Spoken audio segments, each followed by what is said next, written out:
Ok, vamos a ver el método de Runge-Kutta de cuarto orden. Ok, ¿qué es el método de Runge-Kutta? Pues parte del problema inicial que teníamos, tener una ecuación diferencial y una condición inicial. Pero lo que va a hacer es va a calcular 4 pendientes para predecir la curvatura de la solución. Es decir, si yo reviso qué le pasa al método de Euler, lo pusimos por ahí. Lo que le pasa al método de Euler es que como construye la solución con líneas rectas, ¿no? Va construyendo con líneas rectas la pendiente de la recta tangente a la curva.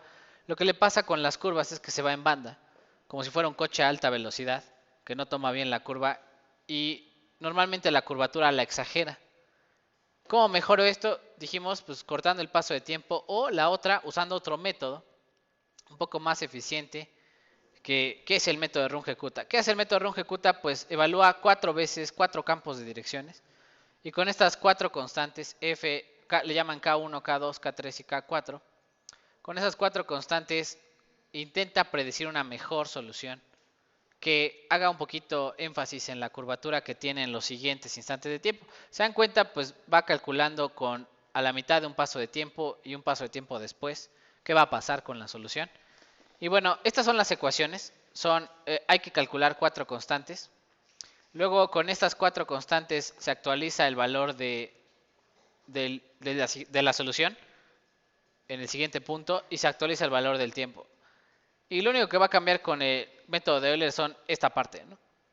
Es decir, en vez de hacer una sola ecuación con f, ahora voy a tener que hacer 4 f's y luego una ponderación aquí abajo, una ponderación para obtener mi solución del siguiente instante de tiempo. Entonces voy a resolver un problema con ustedes, ustedes lo van a resolver conmigo, que es este clásico enfriamiento de ¿quién? De Newton. Y lo que vamos a ver aquí es que, bueno, tenemos enfriamiento de Newton. ¿Cuándo se puede aplicar enfriamiento de Newton? Cuando el número de Biot es menor a 0.1. Es decir, el cuerpo es muy pequeño y su conductividad térmica, perdón, su difusividad térmica es muy alta. Y vamos a intentar calcularlo. Vienen aquí los datos del problema. ¿Cuáles son los datos? Son estos. Dice ahí, T, lo que vamos a resolver es la temperatura a través del tiempo. ¿Qué le pasa a la temperatura a través del tiempo del cuerpo? La temperatura inicial del cuerpo es 1000, ¿no? 1000 Kelvin, que son como, ¿qué? 700 grados. ¿Cuál es la temperatura ambiente? La temperatura de los alrededores es 25 grados Celsius, que sean 298. La capacidad calorífica son 500 joules por kilogramo Kelvin. La densidad 7800. Y el coeficiente de transferencia de energía para convección, la parte convectiva es de 100. Dice ahí, el área superficial vale 1 por 10 a la menos 4. El volumen 1 por 10 a la menos 7. Y dice ahí, los datos son para una pieza metálica similar a una moneda enfriada con aire, ¿no? O sea, tengo una moneda, la caliento a 1000 grados y esa moneda intento ver cómo se va a enfriar con el tiempo, ¿cierto? Entonces, copien los datos. ¿Qué hay que hacer? ¿Qué hay que hacer? Okay, lo que hay que hacer es despejar a la derivada. Este término que está de este lado lo tengo que pasar del lado derecho. Y ya que tengo mi ecuación, pues distingo quién es f, el campo de direcciones, y lo defino en Python y aplico el método de Runge-Kutta. ¿Cuál va a ser la diferencia con el método de Euler? Que en vez de una ecuación en el ciclo voy a tener ¿cuántas ecuaciones? 4 constantes y una actualizada de temperatura. Ok, inténtenlo hacer, chicos. Ok, vamos a empezar a poner los datos del problema. Voy a borrar estos. Luego, condición inicial, también aquí necesito borrar estos. Y el campo de direcciones lo vamos a poner aquí F. Y aquí no es un vector, solo un valor. Entonces vamos a poner 0. Hay que llenar esta parte. Y nada más vamos a resolver una variable. ¿Qué variable vamos a resolver? Temperatura, ¿no? ¿Cierto? Voy a poner aquí U. Ok, vamos a intentar resolver aquí con el método de Runge-Kutta. Y voy a poner aquí los datos. ¿Qué datos tenemos ahí en el problema? La temperatura del entorno, T infinito. ¿Cierto? ¿Esa valía cuánto? 298 aquí. Voy a poner 298. Le pongo el puntito para que sea float. ¿Qué otra cosa? El CP. Ese vale 500. También flotante. La densidad 7800, que es como acero, una moneda de acero. H, que serían ¿cuántos? 100. Y creo que es todo. Ah, no, área, ¿no? Área. 1 por 10 a la menos 4. Y volumen 1 por 10 a la menos 7. Ahí están los datos que necesito para el problema. ¿Qué otra cosa necesito? Mi condición inicial. Le voy a poner aquí T inicial. ¿Cuál es la temperatura inicial de mi objeto? 1000, ¿no? 1000 grados Kelvin. ¿Y qué otra cosa necesito por ahí? Mi cambio de variable. ¿Quién va a ser U? ¿Cuál es la variable que voy a resolver? Aquí. Pues la temperatura. Que ahorita ¿cuál tengo? Pues la inicial, ¿no? U es la variable temperatura y la que tengo ahorita es la variable inicial. ¿Sale? ¿Cómo queda mi campo de direcciones? ¿De dónde voy a sacar mi campo de direcciones? Pues voy a tener que despejar de mi ecuación y voy a ponerlo por acá.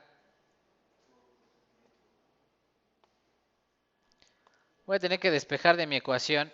Esta es mi ecuación, mi modelo original. Despejo a la derivada y todo lo pongo en términos de U. O sea, U es temperatura. ¿Cierto? Y este es mi modelo, así me quedaría. Y mi campo de direcciones es lo que está del lado derecho, menos HA entre ρ, CP, no sé qué. Y mi condición inicial dijimos que es la temperatura inicial. Entonces tengo que poner esta F, este campo de direcciones ahí en Python, ¿cierto? O sea, lo voy a poner allá. ¿Cómo quedaría? Return menos H por A por la diferencia de temperatura, o sea, U menos T infinito, entre ρ por CP por B. Y ya tengo mi campo de direcciones listo. ¿Qué me faltaría, chicos? Pues hacer la solución. ¿Qué voy a graficar? Pues T solución. ¿Cuánto tiempo? Pues ahorita le voy a poner que sean unos que 100 segundos, 10 segundos, no importa. Y aquí es donde viene el método de run ejecuta. Aquí nada más le voy a poner T solución. Acuérdense que lo que vamos a guardar es la temperatura en esta lista T solución. No necesitamos aquí este de acá. ¿Y quién es mi solución de temperatura? La U, ¿no? ¿Cierto? Aquí es donde van las ecuaciones de run ejecuta. Y la voy a poner ahí, K1 es F de U, T. Evalúo la primera vez el campo de direcciones. K2 es igual a F de U más delta T por K1 entre 2, T más delta T entre 2, que esto es como a la mitad del paso de tiempo. Y K3 se parece un montón. K3 se calcula con K2 más otro medio paso de tiempo. Y el último, K4. ¿Cómo se calcula K4? F de quién? Bueno, algo parecido, ¿no? K4, que sería F de quién? De dt por K3. Y este no va entre 2. Tampoco acaba entre 2. Bueno, ya tengo mis 4 constantes para ponderar mi solución. ¿Qué tengo que hacer al final aquí? Pues hacer un ponderado. ¿Cuál sería mi ponderado? Pues K1 más 2 por K2 más 2 por K3 más K4. Todo entre 6, ¿no? Así. Y listo. Esta solución que me va a dar aquí, pues va a ser, se va a adaptar mejor a la curvatura. Porque está calculando lo que pasa bueno, de hecho medio instante de tiempo y luego más medio sería casi 2 instantes de tiempo hacia adelante. Ve qué va a pasar en la solución. Entonces prevé la curvatura como un auto que trae a su copiloto que le dice curva de 90 grados a las 10, ¿no? Y entonces da la vuelta, ¿no? Como en el rally. Y vamos a intentar correrlo. ¿Qué necesitamos graficar al final? ¿Cuál sería la gráfica solución? Vamos a poner aquí plt.graficar plot, grafica en xt tiempo y en y solución de temperatura. Y luego plt.show. ¿Cierto? Aquí lo voy a poner para que salga en la consola matplotlib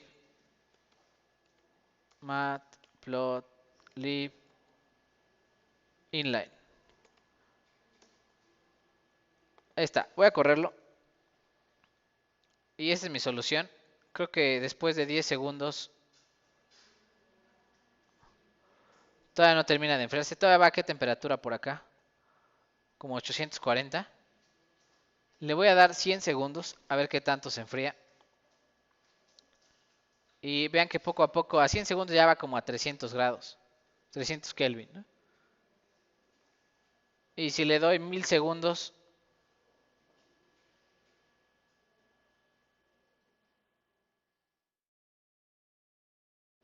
pues ya, ¿no? Se ve más o menos que a los 200 segundos ya llegó a temperatura ambiente, ¿no? Un poquito antes, como 180 segundos, ya llegó a la temperatura ambiente, que serían como 3 minutos, ¿no? Entonces, ¿cuándo es seguro agarrar una moneda después de sacarla a 700 grados de la mufla? Pues después de aproximadamente 3 minutos ya la puedo tocar. Probablemente no me queme, ¿cierto? Y eso dependerá también del ambiente, del valor de H, de sus dimensiones y un montón de cosas.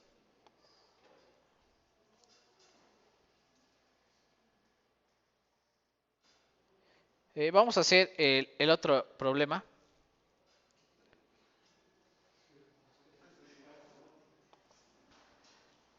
Ok, vamos a ver entonces el otro método. Más bien es el mismo método de rungecuta, pero lo vamos a ver para un sistema de ecuaciones. Y voy a explicar, ok. Para un sistema de ecuaciones tendría el mismo esquema y tendría las mismas constantes, pero estas constantes van a ser de forma vectorial. ¿Qué quiere decir? Que si tengo dos variables a resolver, pues van a tener dos componentes cada ecuación. Y las ecuaciones son exactamente las mismas. ¿Cuál va a ser la diferencia? Pues también mi función f, que aquí en vez de ser una sola ecuación va a ser un campo de direcciones, va a ser varias ecuaciones en una función f mayúscula. Y lo voy a poner así. ¿Cuál es el problema que vamos a resolver? Es este, que le llaman el oscilador amortiguado. ¿Y qué dice el oscilador amortiguado? Bueno, esta es la segunda ley de Newton. Esta es la masa por aceleración.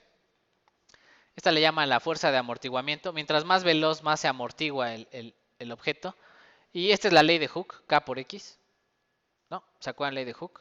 Ley del resorte. Y todos los materiales, muchas cosas se comportan como resortes en vibración. Un puente se puede pensar que es un objeto en vibración que se detiene lentamente.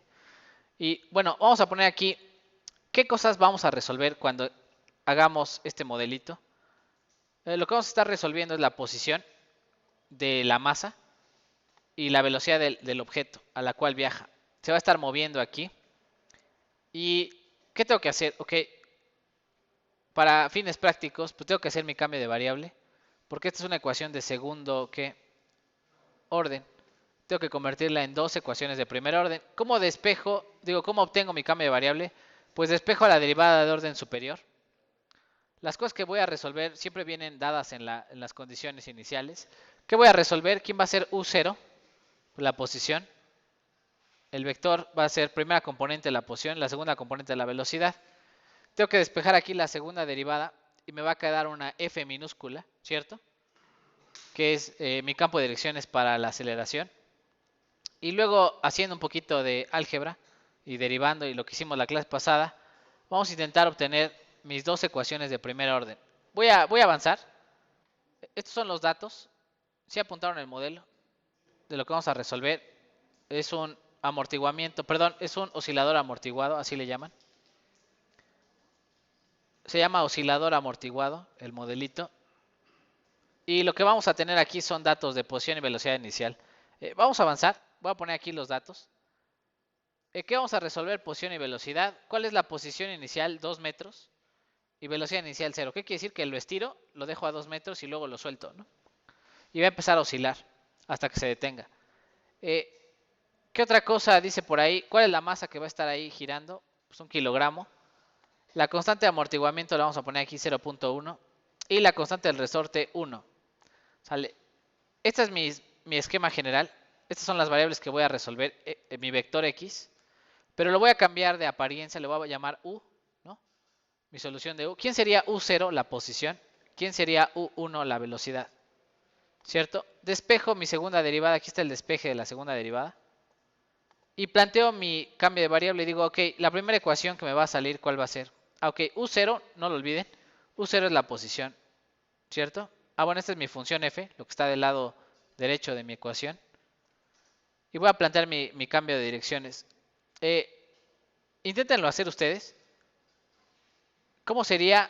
Pues pondría U0 es igual a quién? A posición.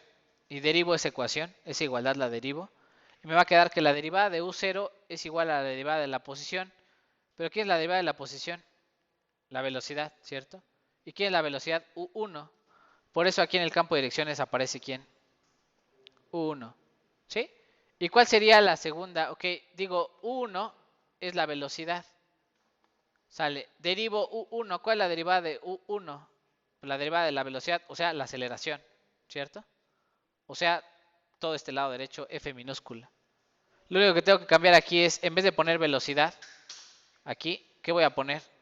U1. Y en vez de posición voy a poner, ¿qué? U0. Y entonces me queda la ecuación que está aquí abajo, ¿no? Este es mi campo de direcciones. ¿Sí lo vieron? Perfecto. ¿Qué tengo que hacer en Python?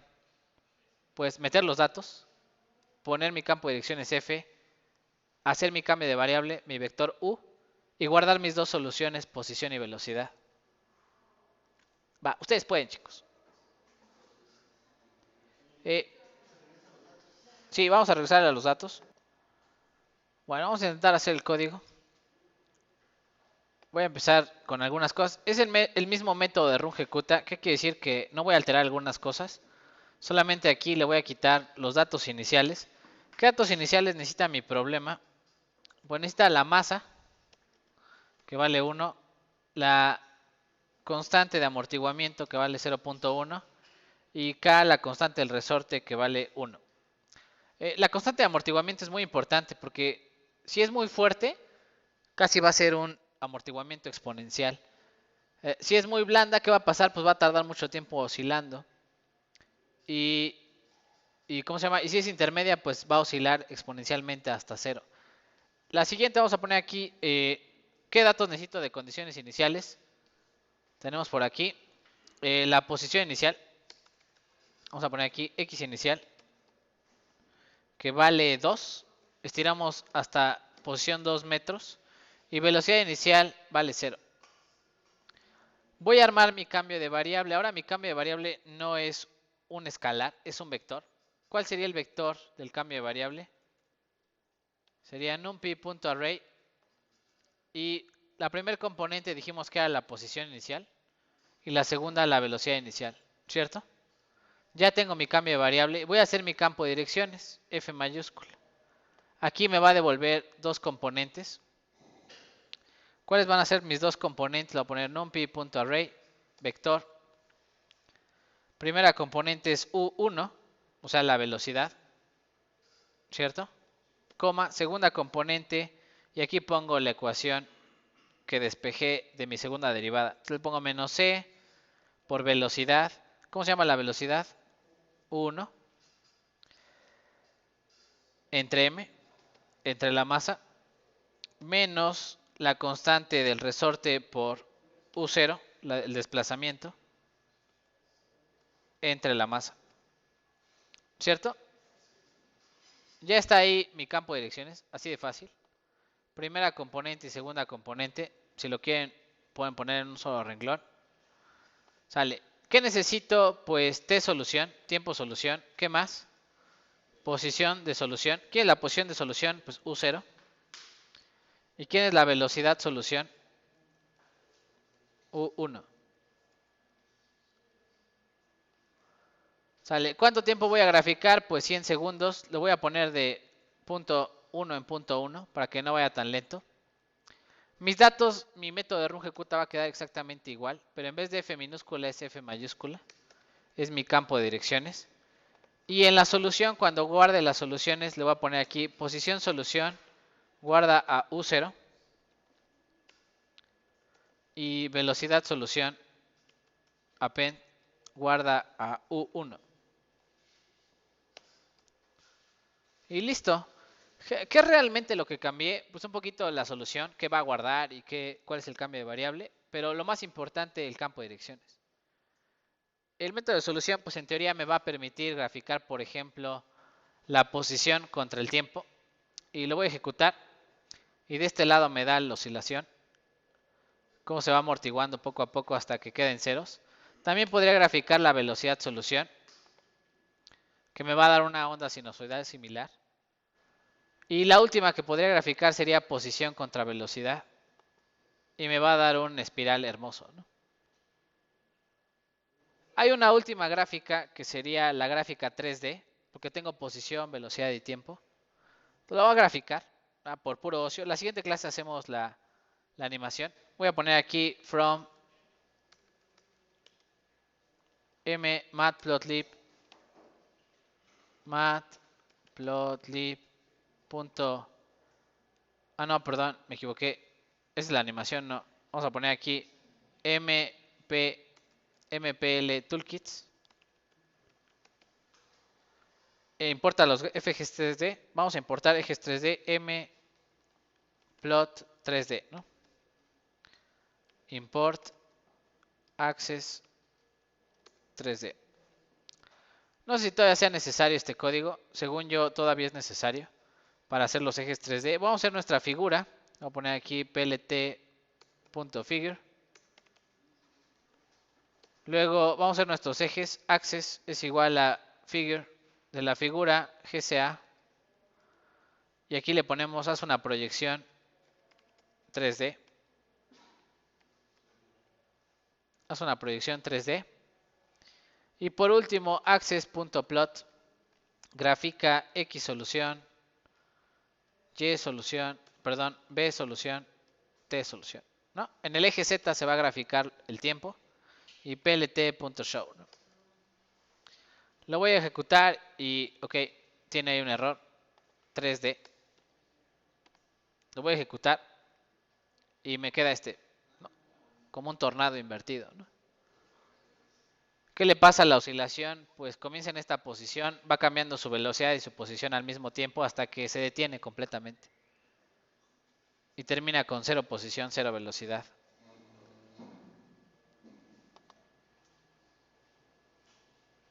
¿Dudas, preguntas, chicos? ¿Sí le salió?